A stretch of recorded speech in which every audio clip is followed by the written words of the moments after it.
Ladies and gentlemen, good evening and welcome to the S.R.O.C Formula Renault 2.0 Sprint Series. We're less than 20 seconds away from the start. The drivers are grading up as we speak, and it'll be 10 seconds before the start of the race. So let's go and check it out, what'll happen in turn 1 here at Zolder.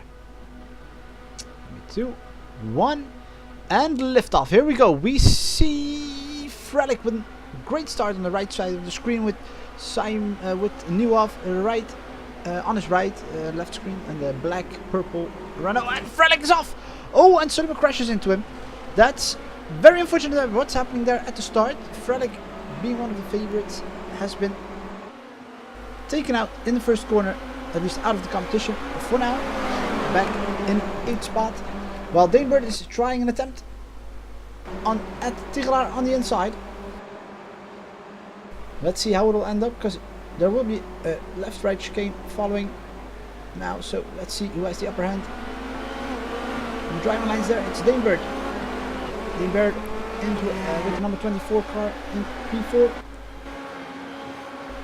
and we see Tigelaar following in his orange-colored Renault. Right behind him. Following behind him is Davis Tigelaar. Once again, welcome to the Formula Renault Sprint Series presented by S.R.O.C. The S.R.O.C is also known for hosting a league involving the GT3 cars. The GT3 cars will run every 2 weeks on a Wednesday night. These will drive on Thursday night every 2 weeks. Round 1 of the schedule here will be held here at Zolder. I see a pop of smoke coming up there in the last corner. Here at Zolder. Oh, Danebird's off! Danebird's off in turn 1. In turn 1, yeah, he's off in turn 1. He spun, he just lost his back end. Might have just been a bit too enthusiastic there, while we follow Eco in P3 following Swominen. Swominen is known for last season's entry in the GT3 Sprint Series. Did very well there in his dark green Ferrari.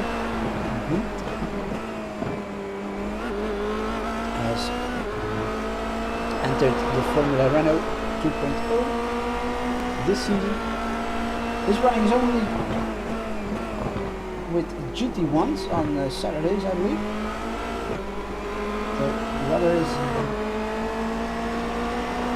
into the GT1s can apply for you on a Saturday evening.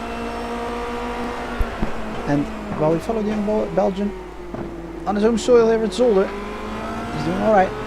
P3 podium spot. Might be vying for that second place as well. While we fall back to Enderman. Enderman has had a little bump on his front wing there, I see. His right part, his right wing end plate isn't what it used to be. Oh, and Dane spins off again. Danebird is having issues here at Zolder. He's having his difficulties. That left-right combination on this alternate layout of Zolder is very tricky here for the drivers. It can be done full throttle if the setup they're using allows it, but apparently Bird was overstepping his boundaries there.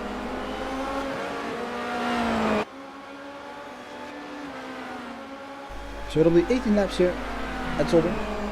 The format will be like the S.R.O.C uses in the GT3 Sprint Series, excuse me.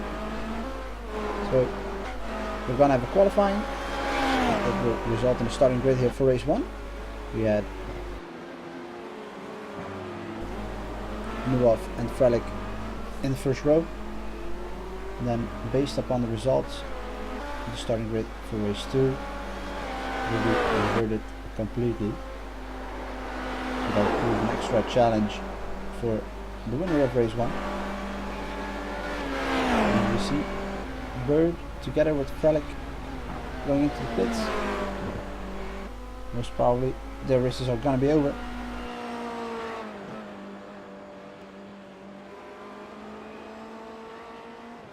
We've had some cancellations here from a few participants this evening. That's why the field isn't that big tonight. I think almost half of them aren't here tonight. And it's a shame because there's some attractive cash prizes to win at the end of this 10-round series for the top 3. Not even only the winner, it's the top 3 that will collect some cash prizes. And we see here Swimmen in second position, losing a little bit of ground on Nieuwhof. Nieuwhof, who's doing also very good in the GT3 Sprint Series, has scored very good at the first round of that championship. But his focus, or so he told us, was going to be this series right here. Now you can see why. He's proving himself to be very strong here. Stayed out of trouble with the start and is putting on some nice laps with his 122 right here. And let's see if Suominen can keep up with Nieuwhof.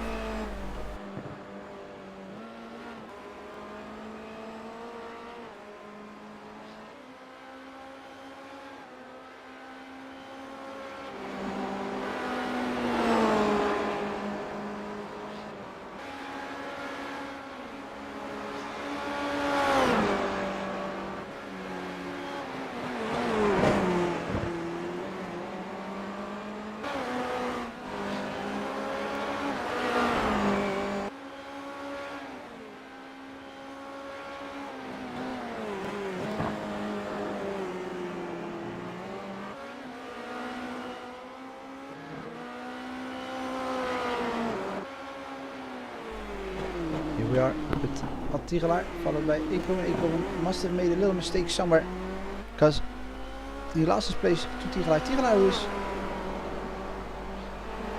he's not, guys. He's a good driver. You won't hear him a lot. He turns in his laps, like in the GT3 Sprint Series, and he's consistent. So he may not be the fastest, but he's there. He's silently always there.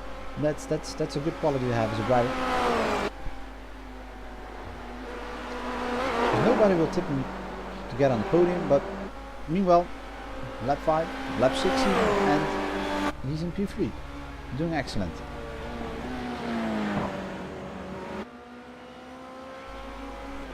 Now let's hope Eekhoven can keep up, and the two of them will show us a great battle.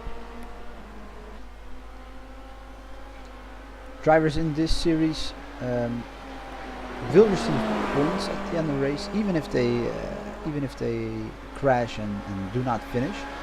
But they do have to participate in at least 50%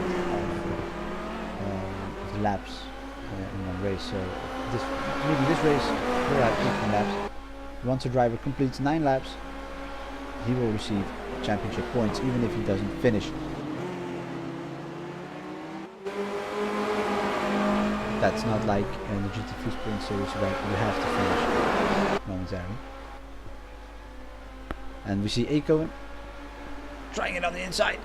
The hairpin here at Zolder, but he overbrakes his car, I believe, and steps onto the grass. Now he has to make up for last time. Well, Tigelaar heads towards the last chicane. The normal layout, the Grand Prix layout, I should say, features a sharp chicane left right. You really have to go for it. Layout, it's like the old-fashioned Monza chicane used in the early 90s, the left-right combination. You just have to lift and just blast through there. But with these cars, it's not having that aerodynamic package as some of the chicane cars. It's difficult to keep it on track. And here we are.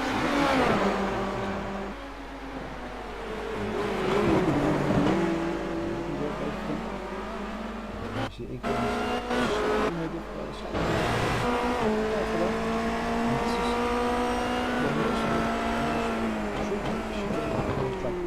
really have to break down. Oh, and there we see, as I say, it's probably more difficult to get on the track. now spins out and ends the third race.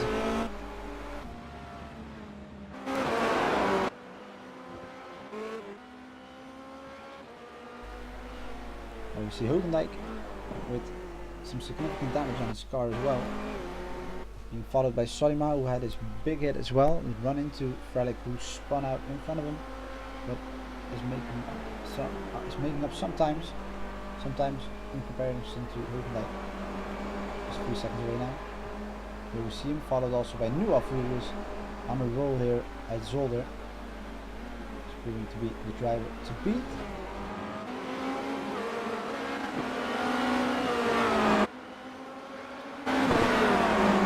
We see Nuaf lapping Solima, and probably going to do the same with Hogendijk. Yeah, there he is, Hogendijk even making a little mistake exiting the chicane there.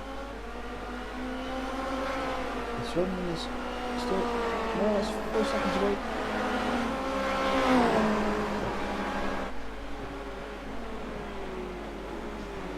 Let's see what these two can do. Obviously not at the pace of Nuaf or Solima, but they can show us some pretty things here. And here you see the difference in, for example, Solima coming out of that corner in comparison to Solima. He's having a lot more trouble there. Here Solima taking the inside line in turn 1. Oh, and Solima is side by side with Hogendijk. They're right next to each other. Here's the long right hander. Seems like, oh, when they touch, they don't use that. They come through. Solima forced to go wide there onto the grass. Does carry a lot more speed, but let's see if we can go for the pass here. And oh no, they crash. That's a big hit. That's a real big hit. Solima and Hogendijk are out of it, I believe. Hogendijk is in fact, yes, Hogendijk is in the pits. Solima not yet, won't be there late. They are at 7 laps completed, so they won't receive points like that. Here we see Enderman still lapping behind Tigelaar.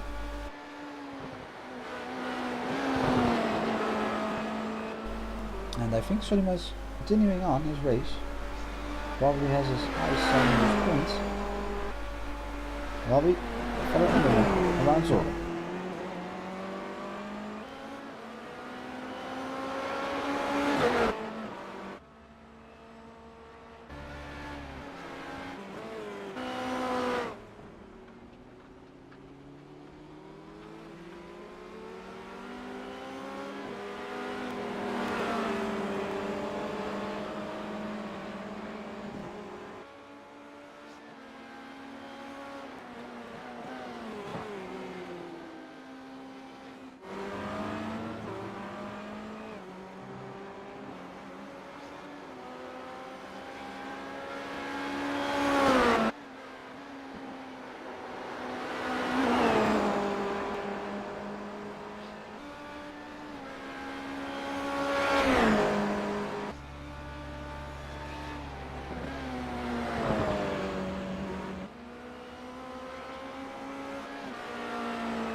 we are, with the leader of the race, Kenzie Wolf, driving for number 27 round.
Well, everyone has a relatively safe distance between one another.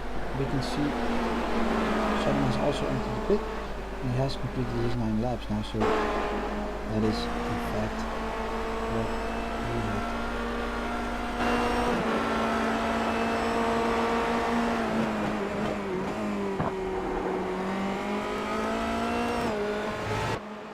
What he was planning all along, getting those points and finishing 9 laps.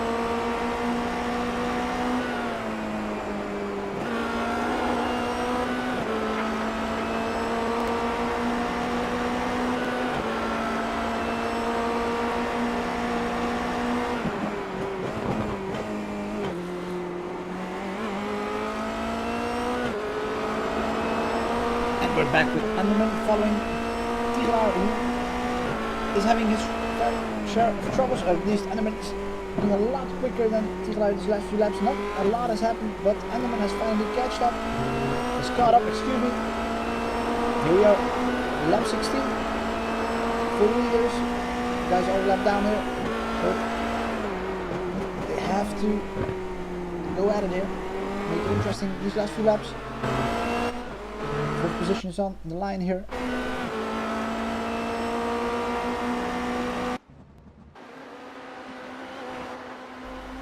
And the man is now only just a second removed from at Tigelaar. Both of them.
through the hairpin. That's Zolder. And they're very close to Tigelaar at the moment. It's quite interesting these last few laps. As before, Nuaf is relatively safe, still gaining on Suominen, 5 seconds almost now.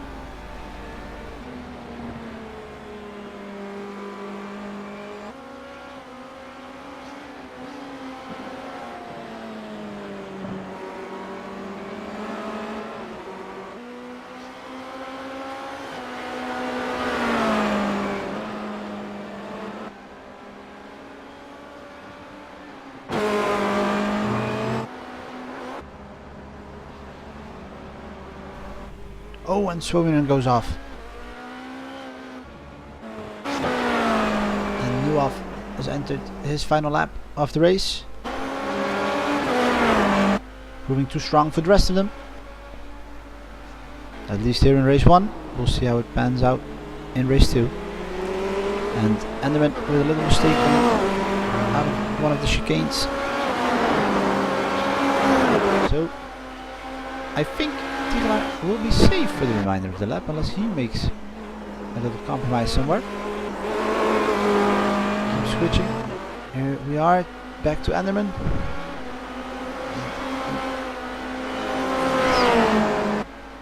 Not done yet, he's not giving up.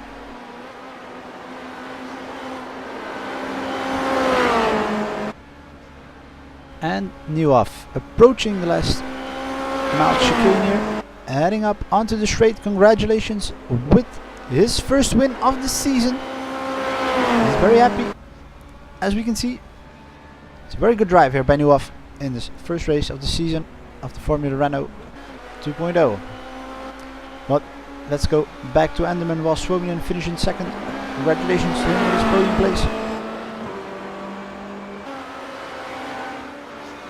Here we are. Is safe to say will finish in third place to finish up the podium and will make way for contention in race 2 probably.